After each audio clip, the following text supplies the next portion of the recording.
My name is Lauren Welch, and I'm talking today about needs versus wants. A need is something you have to have. What is it we need? We'll talk about that in a minute. A want is something you would like to have. There is a difference between, of course, needs and wants. It seems pretty simple until we get to something like expensive steaks at a grocery store. It is a food, so it could be a need, right? Or let's say designer shoes. It's clothes, and I do need more shirts, so it counts, right? Just a few of these little misunderstandings, let's say, and that can make for a big budget challenge. So let's review some needs. We really only need 4 things to survive. So let's say those 4 things. A roof over our heads, some basic transportation, food, water. Those basic utilities, of course, can go into that. The house and utilities, that roof over your head includes those basic utilities to help into that house, and then some clothing. But in that clothing is just what's necessary and appropriate, just your basic clothing. So again, you just need a basic house, basic transportation, the basic utilities for your basic house. You just need some basic food and water, and some basic clothes. It's just those basic needs is just what you need. Everything beyond that is a want. A new car, a big house, fancy food, fancy drinks or clothes. Those are all wants. So what does that mean for us? I love this picture over here, this needs versus wants, and this picture of this water. And of course, that line in the sand, that line in the water, for instance, and the spilling over, and what that can look like in your life sometimes, or all of our lives. So when you look at needs versus wants, you then have to break it down into priorities. You must have a budget. Always, always, always, no matter who you are or what point in your life, have to have a budget. And that'll help you draw the line in the sand or the line in that water glass between needs and wants. Be able to set priorities for yourself. You have to understand, like I said, the difference between needs and wants, and start first with your needs.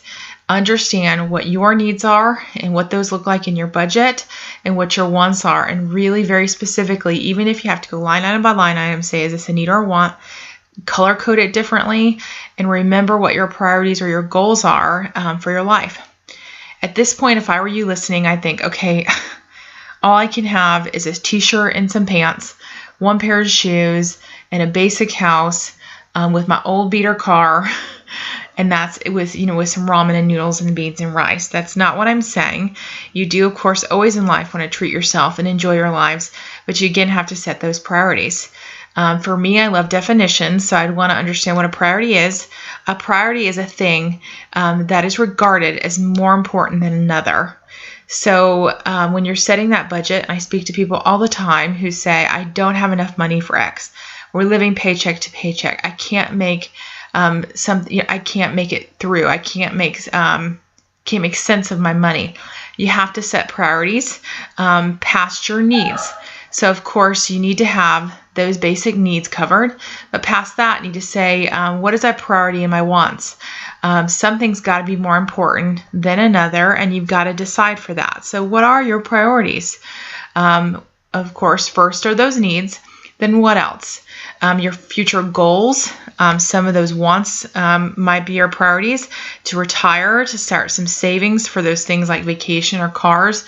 Those need to be some priorities, or I would suggest to be some priorities for you, other than things that might be some money guzzlers, like maybe eating out or cable, internet, things like that, of course, that are wants that might be eating up some money that you could utilize somewhere else. So today, I want you to make a priority, regard something as more important than another, to put your finances first.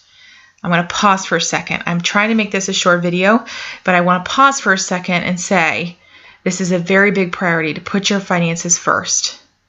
What a financial counselor does is help you do that. They help you say what your needs and wants are, remind you of that, help you be accountable to that, remind you what your priorities are, help you set those priorities, help you be accountable to each other if you're married, help you communicate if you're married. And why you might need a counselor is if those things are difficult for you. If you can't sit down and do that, or don't know where to start, or don't know those resources, or don't know how to budget or how to save, or have some skills to do that, help you manage those things, help you give you those skills so that you can do that long term. Again, priorities regarding one thing is more important than another. If you do not stop and say, I'm going to put my finances first, 5 years later, you're going to wonder how to do that. So you have to start today. So a financial counselor might charge $40 an hour minimum. That's just minimum. And if you're able to take the first step to find the funds in your budget to make your finances a priority, a counselor can help you. And I'll stop here for a second. $40 minimum per hour. Per hour, it's $40. Now, I might stop here and you might think that there's no way. I don't have $40. Go back to the needs and the wants, setting a priority to say my finances are first. I'm going to find that $40 somewhere by making this priority and going into my budget and setting that budget, communicating with my spouse, and making that a priority to find that $40. Once I've found that first $40, a financial counselor can help me create long-term financial stability in my household and marriage, create accountability, provide resources and skills to help me be successful the rest of my life, including the ability to save thousands of dollars. So that $40 equates to thousands and thousands of dollars over my lifetime, starting with one $40. Me taking that step to say, I'm going to find this $40 so this person can help me find thousands more. So $40 switching hands to somebody from somewhere else into the hands of that counselor is making the decision to do something else with your money. I'm going to decide right now to start doing something new with my money, and deciding as a family to do something forever for the rest of your life with $40 is the first step to a powerful switch inside your body and inside your home. Albert Einstein said that insanity is doing the same thing over and over and expecting different results. So if you're going to put your finances first, you've got to decide that when a financial counselor or somebody says to you, when you decide, I'm going to put him first, or you say, you know what, I'm going to think about doing this, and a counselor says to you, the fee to start off with me is going to be $40 or $80, whatever the case is, and you say, I can't afford it, and you walk away, to stop there and say, I can't afford not to. I'm Lauren Welch with Thrive Financial Counseling. Here's my website. If you have any questions, please contact me at lauren.welch@thrivefinancialcounseling.com. You can also go to this website and find my information as well. Happy holidays. Have a great day, and start thinking about those needs versus wants.